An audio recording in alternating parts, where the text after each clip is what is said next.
स्वागत है आपके अपने YouTube चैनल ज्ञानी मेकर्स पर। आज हम करंट इलेक्ट्रिसिटी के बारे में पढ़ेंगे और गतित वैद्युतिकी का हम न्यूमेरिकल करने वाले हैं। तो सबसे पहले एक क्वेश्चन है जो कि किरचॉफ के नियम से संबंधित है, उसको हम पहले देखते हैं। तो पहला क्वेश्चन है आपका कुछ इस तरह से, आपको एक डायग्राम मिलेगा और ये इस तरह का किरचॉफ का नियम का डायग्राम होता है। इसमें इस तरह से तीर के निशान के साथ धाराएं दिखाई जाती हैं जो कि किसी दिशा में जाते रहती हैं। ए का मतलब है एंगस्ट्रॉम,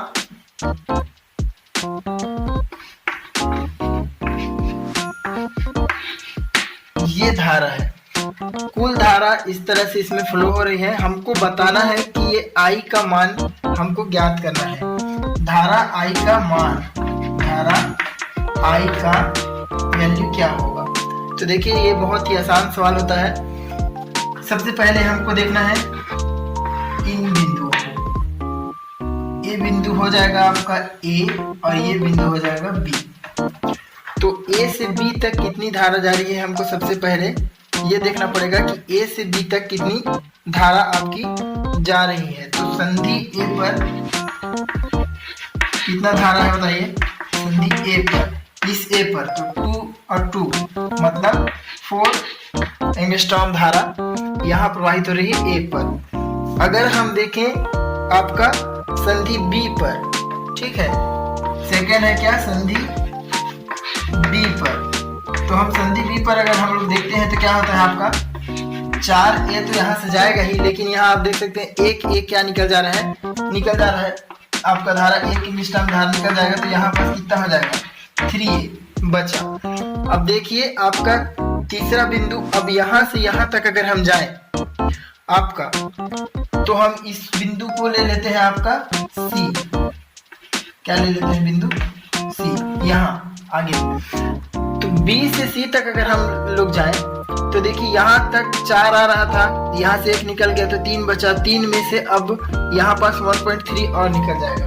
तो अगर हम संधि C पर देखें, संधि C पर तो हमारा 3 - 1.3 निकल जाएगा। तो आपको कितना मिलेगा इसका आंसर 1.7 एंगस्ट्रॉम। तो यही वो वैल्यू है जो आई तक जाएगा। 1.7 एंगस्ट्रॉम धारा यहाँ तक पहुँचेगा। तो इसको किरचॉफ का नियम कहते हैं। ये इस तरह ही धाराओं में निरूपित आपको दिखेगा और ये क्वेश्चन बार बार पूछा जाता है। तो हमारा दूसरा प्रश्न है जो कि व्हीटस्टोन सेतु पर आधारित है। आपने व्हीटस्टोन सेतु अगर देखा होगा तो आपको ये डायग्राम आपको याद आया होगा। चलिए हमारा क्वेश्चन है ए व बी के मध्य प्रतिरोध ज्ञात करना है, मतलब यहाँ से यहाँ तक प्रतिरोध हमको ज्ञात करना है। और ये क्वेश्चन आपको परीक्षा में देखने को मिलेगा। इसको करते हैं सॉल्व यहाँ से, ठीक।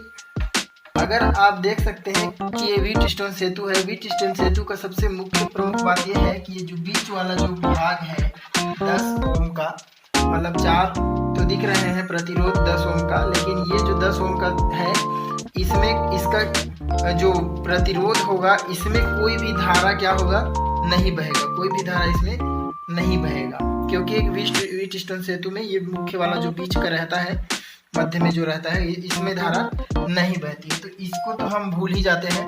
बाकी बचे ये 4। तो हमको क्या करना रहता है A × B, ठीक है, A × B और नीचे में A + B। ये हमारे लिए बहुत ही आसान हो जाएगा। A × B और A + B हम धाराओं को जोड़ेंगे, ठीक है। इसको मान लीजिए हम लोग का A1 2 3 और 4। तो 1 2 को एक साइड जोड़ेंगे तो ये दोनों मिलकर A बनेगा। इसको हम मानेंगे A और इन दोनों को मिलाकर हम मानेंगे B। अब देखिए फॉर्मूला में रख देते हैं तो क्या हो जाएगा आपका 10 + 10 × 10 + 10 और 10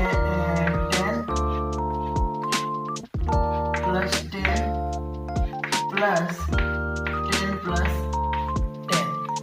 अब यहाँ पास आप इसको कर लीजिए, कितना हो जाएगा आपका, सबको जोड़ेंगे, पहले तो ब्रैकेट ऑफ होता है फिर जोड़ होता है, तो 20 गुने 20 क्या हो जाएगा, ए से बी तक धारा 20 गुने 20 20 प्लस 20, ये हो जाएगा 400 और हो जाएगा 40, मतलब कि 10 क्या आपका ओ, हमको मध्य प्रतिरोध चाहिए था ए बी के मध्य, ठीक है, तो ए बी के मध्य जो प्रतिरोध होगा वो भी कितना होगा, 10। तो ये बहुत ही सरल था, इस तरह आप इसको सॉल्व करेंगे तो जल्दी बनेगा, नहीं तो आपको ए, उसके नीचे बी, फिर सी, फिर बटे डी ऐसे बराबर करके निकालेंगे तो लेकिन वो कठिन हो जाएगा, इस तरह से आप जल्दी बना लेंगे। बनवा रहा हूँ आपसे, ये प्रश्न जो है आपके अलग प्रकार के प्रश्न हैं, वो बेसिक प्रश्न नहीं है जो आपसे बार बार आपको लगता है कि पूछा जाएगा। कुछ ऐसे प्रश्न भी आते हैं जिनको आपको बनाना जो है वो बहुत ही कठिन होता है, ऐसा कुछ आप बहुत बार मतलब छोड़ देते हैं क्योंकि ये कठिन लगता है। तो देखिए प्रश्न है, AC बराबर 100 सेंटीमीटर और AB बराबर 60 सेंटीमीटर है, तब गैल्वेनोमीटर में कोई विक्षोभ नहीं होता है, R का मान निकालना है हमको। गैल्वेनोमीटर से संबंधित ये प्रश्न है, इससे पहले मैंने किरचॉफ, फिर व्हीटस्टोन सेतु, फिर गैल्वेनोमीटर से संबंधित प्रश्न, अब ये तीसरा वाला है। तो देखिए R का वैल्यू हमको निकालना है, तो हम यहाँ पास देखेंगे, देखिए इसको हल कैसे करेंगे। आपका ये 20 है, ठीक है, 20 ओम, 20 ओम, इसको 20 ओम और R हमको निकालना है। तो देखिए सबसे पहले हमको क्या करना रहता है इसमें कि R प्रतिरोध बटे प्रतिरोध लिखना है, R1 R2 समझ लीजिए, क्योंकि वहां सिर्फ R लिखा है इसलिए इसके में इसके हमको बटे करना है। तो क्या हो जाएगा 20 बटे R, है ना, 20 ओम बटे R और इज इक्वल टू 20 ओम बटे R is equal to AB बटे BC, ठीक है, AB बटे BC, AB बटे BC, 20 मतलब प्रतिरोध के नीचे प्रतिरोध और AB बटे BC आपका गैल्वेनोमीटर जुड़ा हुआ है ये। अब देखिए इसको कैसे सॉल्व करेंगे, हमको R निकालना है, तो R का मान कितना हो जाएगा 20, ये ऊपर चला जाएगा, BC बटे AB हो जाएगा 20 इंटू BC बटे AB। अब देखिए AC का मान कितना दिया है 100 और AB का मान दिया है 60, ये 100 है, टोटल 100 और ये 60 है, तो अगर हम 100 में 60 को घटा देंगे तो हमको ये मान मिल जाएगा।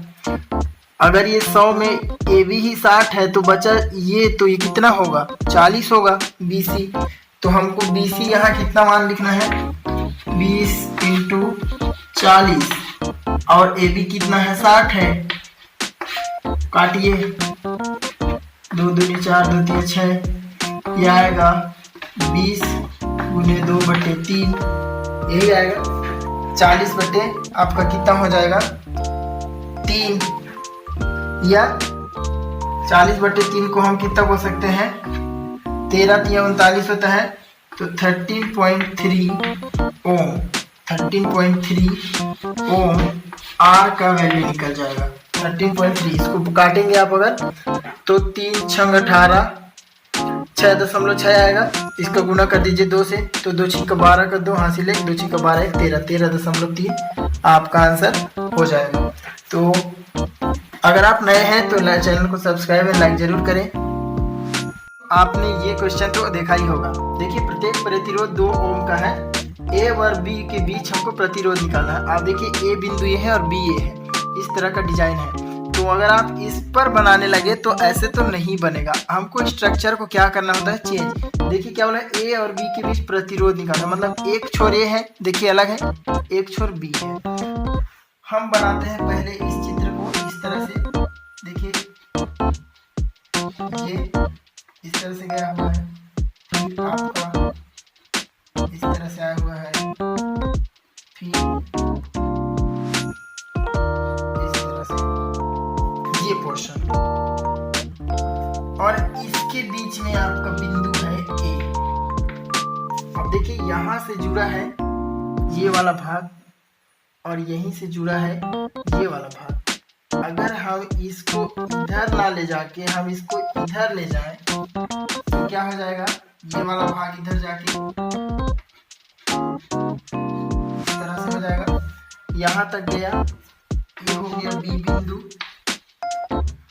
अब यहाँ से ये वाला आ जाएगा किधर, यहाँ क्या दिखाई दिया आपको, व्हीटस्टोन सेतु, व्हीटस्टोन सेतु दिखाई दिया ए से बी तक।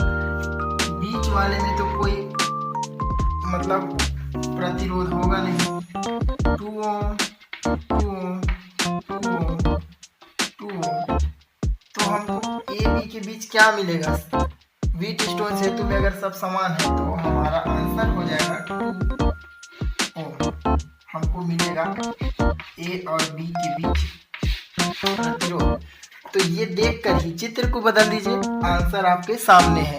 व्हीटस्टोन सेतु में अगर आपको 10 ओम 10 ओम 10 ओम 10 ओम दिया है तो इसका आंसर 10 ओम, 20 ओम 20 ओम 20 ओम 20 ओम दिया है तो यहाँ भी आंसर भी 20 ओम।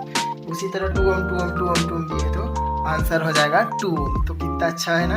इसी तरह सवाल आ जाए तो आप नीट कितना से जेई कोई भी बड़ा बड़ा परीक्षा आप पास कर लोगे, लेकिन आपको इस चित्र को समझना पड़ेगा, देख के इस तरह बदलना पड़ेगा।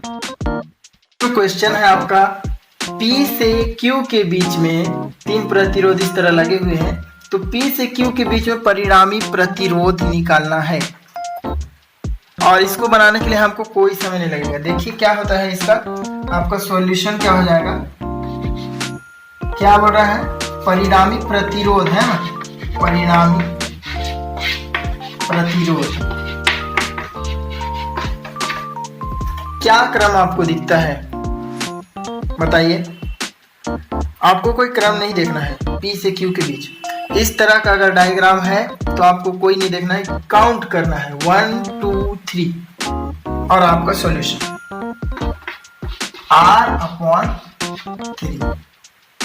R कितना होगा, सब जगह सेम है 6, तो R का मान होगा 6/3 मतलब 2 ओम। क्या हो जाएगा इसका, आपका परिणामी प्रतिरोध, क्या हो जाएगा, परिणामी प्रतिरोध। तो इस तरह से आपको सॉल्व करना है। ध्यान से इस डायग्राम को देख लीजिए, डायग्राम बार बार पूछा जाता है।